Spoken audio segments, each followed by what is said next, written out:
ચૈતર વસાવા ડેડિયાપાડાના ધારાસભ્ય છેલ્લા કેટલાય દિવસોથી જેલવાસ ભોગવી રહ્યા હતા અને હવે સમાચાર સામે આવ્યા છે કે વિધાનસભાના ચોમાસુ સત્રના 3 દિવસ માટે એમના જામીન જે છે એ મંજૂર કરવામાં આવ્યા છે.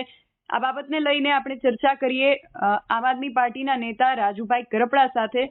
રાજુભાઈ, ચૈતરભાઈના 3 દિવસના જામીન મંજૂર થયા છે. સૌથી પહેલા તો આપની પહેલી પ્રતિક્રિયા. ગઈકાલે નામદાર કોર્ટે ચૈતરભાઈ વસાવાને જે જુઠ્ઠા કેસમાં ફસાવવામાં આવ્યા છે એ કેસ અંતર્ગત જ્યારે વચગાળાના જામીન મુદ્દે વકીલે રજૂઆત કરી ત્યારે વિધાનસભા સત્રને ધ્યાને રાખી 8, 9, 10 એટલે કે 3 દિવસના વચગાળાના શરતી જામીન આપ્યા છે. નામદાર હાઈકોર્ટનો આભાર માનીએ છીએ. પરંતુ જેવી રીતે ડેડિયાપાડા અને સાગબારાનો અવાજ બની અને ત્યાંના જે મુદ્દાઓ છે એ વિધાનસભાના ફ્લોર પરથી મૂકી શકાય એટલા માટેથી જે ચૈતરભાઈને 3 દિવસનો સમય આપવામાં આવ્યો, 3 દિવસ વચગાળાના જામીન આપવામાં આવ્યા. એવી જ રીતે ડેડિયાપાડા સાગબારાના જે સ્થાનિક લોકો છે જેને ખરેખર ધારાસભ્યની અત્યારે જરૂર છે, જે વિસ્તારમાં સતત એક્ટિવ હતા ધારાસભ્ય, વિકાસના કામો પણ જયારે 2 મહિનાથી અટવાયેલા છે ત્યારે ખરેખર ચૈતરભાઈ વસાવાને કાયમી ધોરણે જામીન મળી જવા જોઈતા હતા. આવનાર સમયમાં નામદાર હાઈકોર્ટમાં જે તારીખ છે અમને પૂર્ણ વિશ્વાસ છે કે ત્યારે ચૈતરભાઈના જામીન મળી જશે.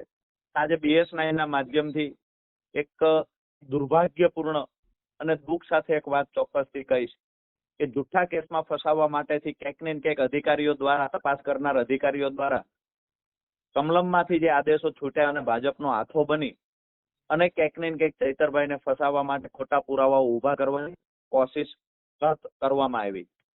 ક્યાંક ને ક્યાંક પુરાવા ન મળ્યા, જુઠ્ઠા પુરાવા ઉભા કરવાની કોશિશ થઈ, તેમ છતાંય કોર્ટમાં પુરાવાઓ રજૂ કરતા પહેલા અધિકારીઓ ડરી રહ્યા છે.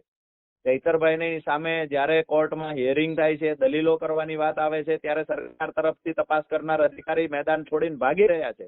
હું પહેલા દિવસથી કહેતો આવ્યો છું કે માત્ર ને માત્ર આ ફરિયાદમાં ફરિયાદી પાસે સહી કરાવવામાં આવી છે. આખી ફરિયાદ કમલમમાંથી નક્કી થઈ છે. ગ્લાસ ફેંકવાના ગુનામાં 307 જીવલેણ હત્યા કરવાની કોશિશ થઈ હોય આવી કલમ અંતર્ગત ગુનો નોંધાયો હોય ગુજરાતના ઇતિહાસમાં પહેલી વાર છે. અને ગુજરાતના ઇતિહાસમાં ખાખી વર્દી પર આનાથી મોટો કદાચ કોઈ બીજો દાગ ક્યારેય નહીં લાગ્યો હોય. આવનાર સમયમાં જે અધિકારીઓએ ચૈતરભાઈ વસાવાને જુઠ્ઠા કેસમાં ફસાવવાના પ્રયત્ન કર્યા છે એ અધિકારીઓએ પણ કોર્ટમાં જવાબ આપવો પડશે.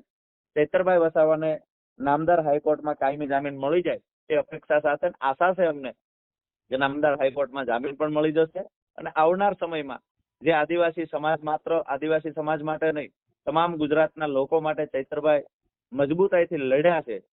પછી ભ્રષ્ટાચારની વિરુદ્ધમાં વાત હોય, જે નકલી કચેરીઓ હોય એની વિરુદ્ધમાં લડાઈ લડવાની વાત હોય, કે પછી તમામ પ્રકારે ભાજપના મોટા ગજાના નેતા હોય કે ભાજપ કોંગ્રેસના ગઠબંધનથી થતા હજારો કરોડના ભ્રષ્ટાચારની વાત હોય, તમામ મુદ્દે ચૈતરભાઈ મજબૂતાઈથી લડ્યા છે. આજ જે આખું ષડયંત્ર થયું એ ગુજરાતની જનતાએ, ગુજરાતના ખેડૂતોએ ખૂબ નજીકથી જોયું છે.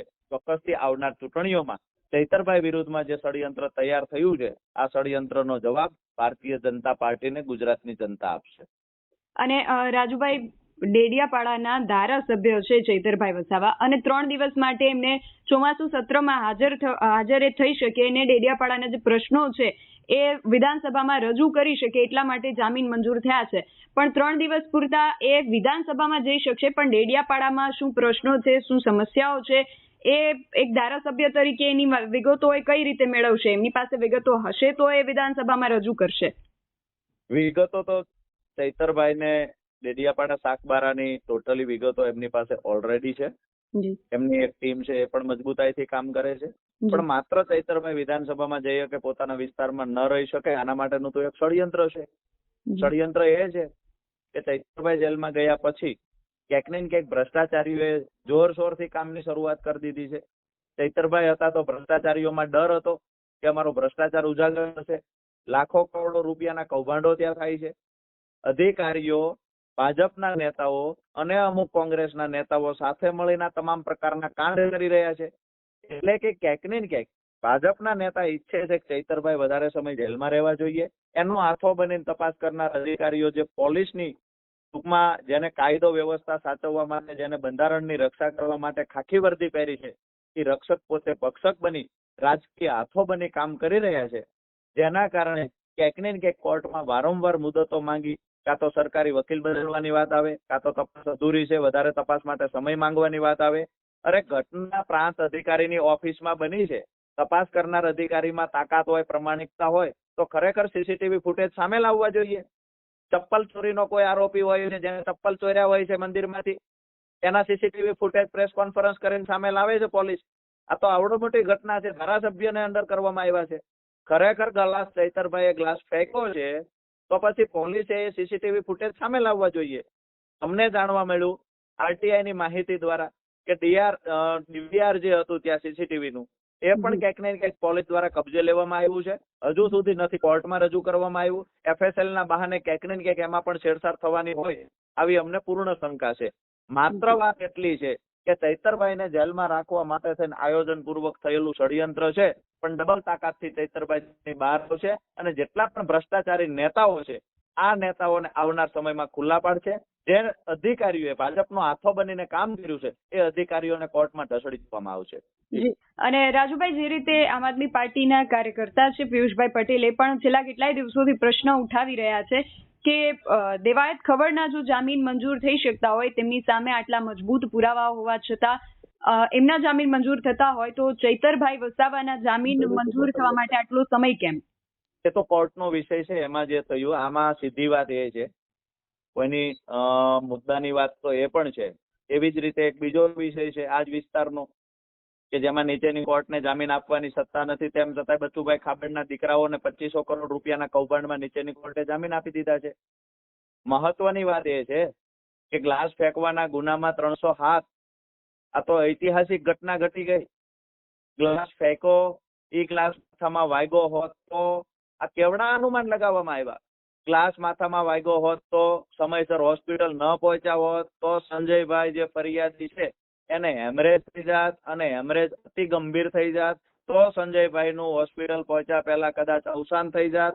આ કારણે ચૈતરભાઈ પર 307 થવી જોઈએ. ગ્લાસ ફેંકવાના ગુનામાં આવડા મોટા અનુમાન લગાવી અને 307 દાખલ કરતા પહેલા અધિકારીઓને શરમ આવવી જોઈએ. કોઈની ચાપલૂસી અને ચમચાગીરી કરવાની પણ એક મર્યાદા હોય. ડેડિયાપાડા નો ધારાસભ્ય આખા ગુજરાતમાં જેની લોકચાહના વધી રહી હતી, આમ આદમી પાર્ટીની લોકચાહના વધી રહી હતી, વિસાવદરનું જબરજસ્ત સારું એવું પરિણામ મળ્યું, જેના કારણે બોખલાયેલી ભારતીય જનતા પાર્ટી દ્વારા એના નેતાઓ દ્વારા ક્યાંક ને ક્યાંક આમ આદમી પાર્ટીને ચૈતરભાઈને દબાવવાના મરણીયા પ્રયાસો થાય છે. મને એટલી ખબર છે કે કોર્ટને ગેરમાર્ગે દોરવાનું કામ ચૈતરભાઈના કેસમાં તપાસ કરનાર અધિકારીઓ કરી રહ્યા છે. જી રાજુભાઈ, હવે આગામી ચોમાસુ સત્રમાં ચૈતરભાઈ શું રજૂઆતો કરે છે ને 3 દિવસ બાદ આગળની જે સુનાવણી છે એમાં શું થાય છે એ જોવું રહ્યું. આપ અમારી સાથે જોડાયા તે બદલ આપનો ખૂબ આભાર.